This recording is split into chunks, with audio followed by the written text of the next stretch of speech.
Welcome to ರುಚಿಗೆ ರುಚಿ. ಮನೆಯಲ್ಲೇ ಈಸಿಯಾಗಿ ಮ್ಯಾಂಗೋ ಫಲೂದಾ ಹೇಗೆ ಮಾಡೋದಂತ ನೋಡೋಣ. ಈ ಸಮ್ಮರ್ಗೆ ಏನಾದರೂ ಕೋಲ್ಡ್ ಆಗಿ ತಿನ್ನಬೇಕು ಅನಿಸಿದಾಗ ಮನೆಯಲ್ಲೇ ಈಸಿಯಾಗಿ ಮ್ಯಾಂಗೋ ಫಲೂದಾ ಮಾಡ್ಕೋಬೋದು. ಬನ್ನಿ ಮಾಡೋ ಮೆಥಡ್ ನೋಡೋಣ. ಇಲ್ಲಿ ಡ್ರೈ ಫ್ರೂಟ್ಸ್ ತೊಗೊಂಡಿದ್ದೀನಿ. ಸ್ವಲ್ಪ ಸಬ್ಜಾ ಸೀಡ್ಸ್ 1 ಟೇಬಲ್ ಸ್ಪೂನ್ ಅಷ್ಟಿದೆ. ಕಸ್ಟರ್ಡ್ ಪೌಡರ್ ಇದೆ 3 ಟೀ ಸ್ಪೂನಷ್ಟು. ಶಾವಿಗೆ ತೊಗೊಂಡಿದ್ದೀನಿ. ಕಲ್ಸಕ್ಕರೆ 3 ಟೀ ಸ್ಪೂನಷ್ಟಿದೆ. ಇಲ್ಲಿ ಹಣ್ಣುಗಳು ತೊಗೊಂಡಿದ್ದೀನಿ. ಬಾಳೆಹಣ್ಣು, ಆಪಲ್ ತೊಗೊಂಡಿದ್ದೀನಿ, ಮ್ಯಾಂಗೋ ತೊಗೊಂಡಿದ್ದೀನಿ. ಯಾವುದೇ ರೀತಿ ಹಣ್ಣುಗಳು ಸೇರಿಸ್ಬೋದು, ಚೆನ್ನಾಗಿರುತ್ತೆ. ಚಿಕ್ಕದಾಗಿ ಕಟ್ ಮಾಡಿ ಇಟ್ಕೊಂಡಿದ್ದೀನಿ. ಇಲ್ಲಿ ಕಸ್ಟರ್ಡ್ ಪೌಡರ್ಗೆ ಸ್ವಲ್ಪ ಹಾಲು ಹಾಕಿ ಮಿಕ್ಸ್ ಮಾಡ್ಕೊಳ್ತಾ ಇದ್ದೀನಿ. ನಾನು ಒಂದು ಅರ್ಧ ಲೀಟ್ರ್ ಹಾಲನ್ನ ಕಾಯೋದಕ್ಕೆ ಇಟ್ಟಿದ್ದೀನಿ. ಈ ಕಸ್ಟರ್ಡ್ ಮಿಕ್ಸನ್ನ ಇದಕ್ಕೆ ಸೇರಿಸ್ತಾ ಇದ್ದೀನಿ. ಗಂಟಾಗುತ್ತೆ, ಮಿಕ್ಸ್ ಮಾಡ್ತಾ ಇರಬೇಕು. ಕಲ್ಸಕ್ಕರೆನೂ ಅದಕ್ಕೆ ಸೇರಿಸ್ತಾ ಇದ್ದೀನಿ. ಹಾಲ್ಗೆ ನೀಟಾಗಿ ಮಿಕ್ಸ್ ಆಗಬೇಕು. ಕಲ್ಸಕ್ಕರೆ ಎಲ್ಲ ಚೆನ್ನಾಗಿ ಕರಗಬೇಕು. ಒಂದು ಕುದಿ ಬರಲಿ. ಕುದಿ ಬಂದರೆ ಅಷ್ಟೊತ್ತಿಗೆಲ್ಲ ಕರಗಿರುತ್ತೆ. ಇದು ತಣ್ಣಗಾಗಬೇಕು. ಕಾದಿದೆ. ತಣ್ಣಗಾದಮೇಲೆ ಫ್ರಿಡ್ಜಲ್ಲಿ ಇಡಬೇಕು. ಒಂದು ಹಾಫ್ ಆನ್ ಅವರ್ ಆದರೂ ಫ್ರಿಡ್ಜಲ್ಲಿ ಇಡಬೇಕು. ಚೆನ್ನಾಗಿ ಕೋಲ್ಡ್ ಆಗಬೇಕು. ಅಷ್ಟರಲ್ಲಿ ಸಬ್ಜಾ ಸೀಡ್ಸು ನೆನೆಸ್ಕೊಳ್ತಾ ಇದ್ದೀನಿ ಮತ್ತು ಶಾವಿಗೆನೂ ಹುರ್ಕೊಳ್ತಾ ಇದ್ದೀನಿ. ಸ್ವಲ್ಪ ಎಣ್ಣೆ ಹಾಕ್ಕೊಂಡು ಶಾವಿಗೆ ಹುರ್ಕೊಳ್ಳೋಣ. ಸ್ವಲ್ಪ ತೊಗೊಂಡಿದ್ದೀನಿ ಶಾವಿಗೆ. ಲೈಟ್ ಗೋಲ್ಡನ್ ಕಲರ್ ಬರಲಿ. ತುಂಬ ಚೆನ್ನಾಗಿರುತ್ತೆ ಈ ಮ್ಯಾಂಗೋ ಫಲೂದಾ. ಒಂದು ಸಲ ಟ್ರೈ ಮಾಡಿ.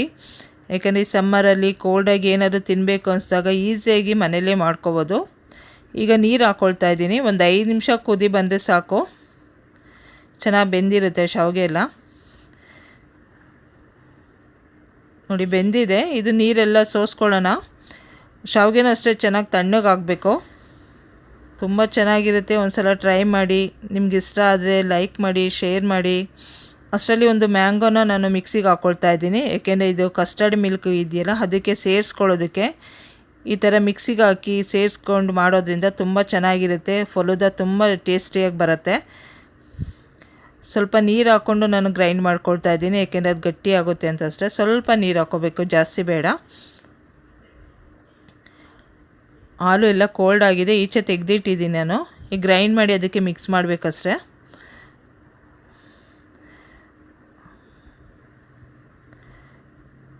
ಈಗ ಹಾಲಿಗೆ ಸೇರಿಸ್ತಾ ಇದ್ದೀನಿ. ಸೇರಿಸ್ಬಿಟ್ಟು ನೀಟಾಗಿ ಮಿಕ್ಸ್ ಮಾಡಬೇಕು. ಏಕೆಂದರೆ ಅದು ನೀಟಾಗಿ ಮಿಕ್ಸ್ ಆಗಬೇಕು. ಹಾಲು ಜೊತೆ ನೀಟಾಗಿ ಮಿಕ್ಸ್ ಆಗಬೇಕು. ಫಸ್ಟು ಸಬ್ಜಾ ಸೀಡ್ಸ್ ಹಾಕ್ಕೊಳ್ತಾ ಇದ್ದೀನಿ 2 ಟೀ ಸ್ಪೂನಷ್ಟು. ಈಗ ಹಣ್ಣು ಸೇರಿಸ್ತಾ ಇದ್ದೀನಿ. ಯಾವುದೇ ರೀತಿ ಹಣ್ಣು ಬೇಕಾದರೂ ಹಾಕ್ಕೋಬೋದು. ದಾಳಿಂಬೆ, ದ್ರಾಕ್ಷಿ, ಪಪ್ಪಾಯ ಯಾವ್ದು ಬೇಕಾದರೂ ಹಾಕ್ಕೋಬೋದು. ತುಂಬ ಚೆನ್ನಾಗಿರುತ್ತೆ.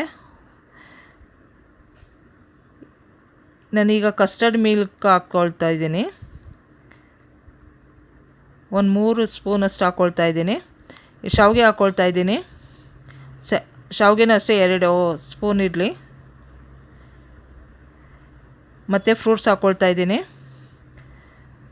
ಡ್ರೈ ಫ್ರೂಟ್ಸ್ ಹಾಕ್ಕೊಳ್ತೀನಿ ಸ್ವಲ್ಪ. ಲಾಸ್ಟಲ್ಲಿ ಐಸ್ ಕ್ರೀಮ್ ಇಡ್ತಾಯಿದ್ದೀನಿ. ತುಂಬ ಚೆನ್ನಾಗಿರುತ್ತೆ ಈ ರೀತಿ ಮಾಡ್ಕೊಂಡು ತಿನ್ನೋದ್ರಿಂದ.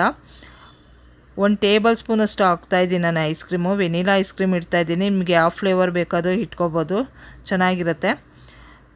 ಮೇಲ್ಗಡೆ ಸ್ವಲ್ಪ ಡ್ರೈ ಫ್ರೂಟ್ಸ್ ಇಡ್ತಾಯಿದ್ದೀನಿ. ನಿಮಗೆ ಈ ರೆಸಿಪಿ ಇಷ್ಟ ಆಗಿದ್ದರೆ ಲೈಕ್ ಮಾಡಿ, ಶೇರ್ ಮಾಡಿ, ನನ್ನ ಚಾನಲ್ಗೆ ಸಬ್ಸ್ಕ್ರೈಬ್ ಮಾಡ್ಕೊಳ್ಳಿ.